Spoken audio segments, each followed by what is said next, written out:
الغدا بتاع النهارده ب55 جنيه. تعالى اقول لكم جبت بهم ايه.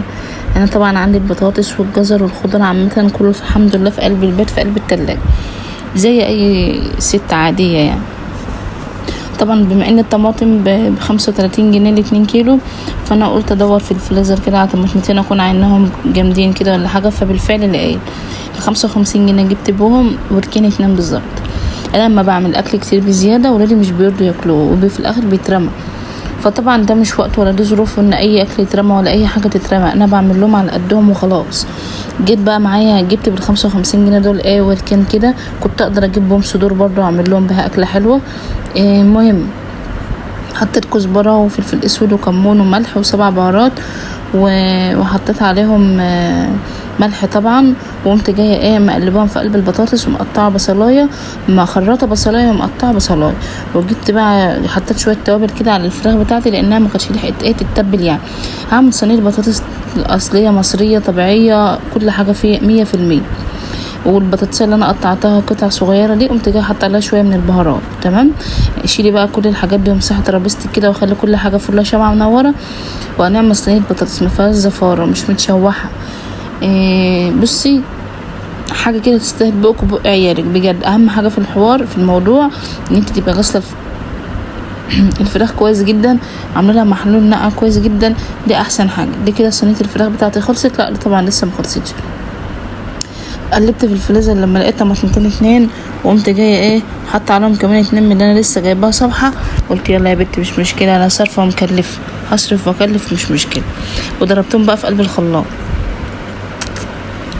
عملتهم صلصه كده ايه سريعه يعني. ما رضيتش ان انا اطلع صلصه من الفريزر وبتاع. الجماعه اللي عنده صلصه دلوقتي كانه عنده كنز بالظبط، كنز بالظبط. جبت نسيت بقى احط نص ليمونه فشيلتها وحطيتها. وبعدين نزلت بقى شلت الفراخ تاني وحطيت الصلصه وهبت معايا الخضار. كان قدامي ان انا احط عود خضار كده محشي مع الفراخ والبطاطس. عمري ما شفت حد بيعملها كده بصراحه، بس انا حبيت اجربها يعني. وطلعت عاديه مش وحشه بس كانت ريحتها جميله. تمام. دي صينيه البطاطس بتاعتي كده، احطها بفويل او بغطيها بغطا اللي يريحك. ما تنسيش قرن الشطه الموحوح اللي انا اكلته في الاخر ده كان طعمه تحفه. الاكل كله بسم الله ما شاء الله كان جميل. تعالي نعمل بقى المعمر بتاع الفلاحين اللي على اصولهم. هتبقى الفخاره البايركس الالمونيا الحاجه اللي بتحب تدسي فيها هاتيها وما تقلقيش يعني اي حاجه هتطلع معاكي حلو. اهم حاجه النفس. سوي بقى الرز كده وحطي صبعك فيه قد عقله الصبع بالظبط.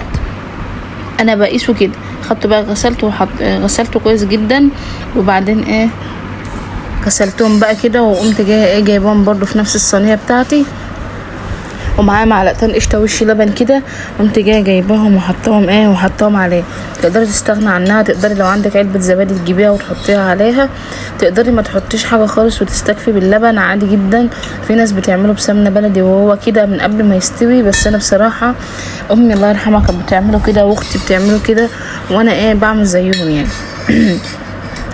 وبعدين جبت بقى نص معلقه شاي ملح يعني، وقمت جايه حطاها على الرز ومقلباه مع القشطه كده. وبعدين اللبن بتاعي فاكك. تقدري تجيبي لبن جهينه او اي نوع لبن، تقدري تجيبي لبن اللي هو بتاع الفلاحين اللي زي ده كده.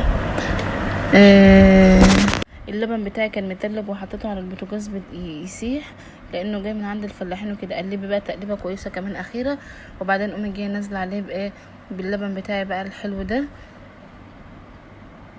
تقدري لو اللبن بتاعك دسم زياده عن اللزوم تعملي نص لبن ونص ميه. تقدري 3/4 لبن وربع ميه، 3/4 لبن وربع ميه على حسب ما بتحبي. انا عملته كده. هو ده كان حوالي كيلو الا ربع من اللبن يعني. ولعت الشروقه من فوق ومن تحت. الفرن بتاعي بيتولع من فوق ومن تحت.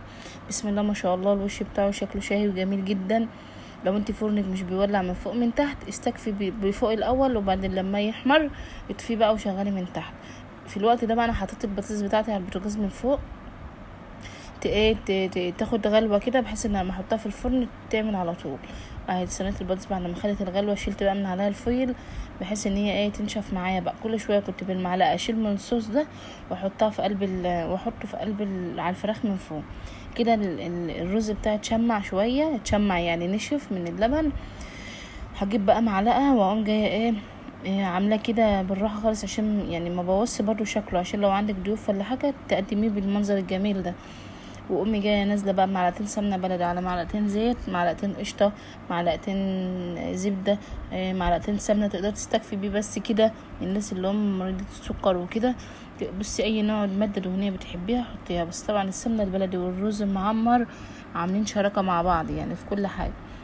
جت كنت حاسه ان الرز بتاعي ناشف شويه، فقمت جايه حطاله قيمه 5 معالق ميه كده، بس الكوبايه وقعت مني بالمنظر ده، وسبته كمان 10 دقايق ربع ساعه في قلب الفرن على نار هاديه جدا، وقام جاي طالع معايا بقى بالمنظر الرائع ده. في الوقت ده الفراخ بتاعتي كانت اتشمعت بقى ونشفت وكده، ولادي بقى كانوا جعانين جدا.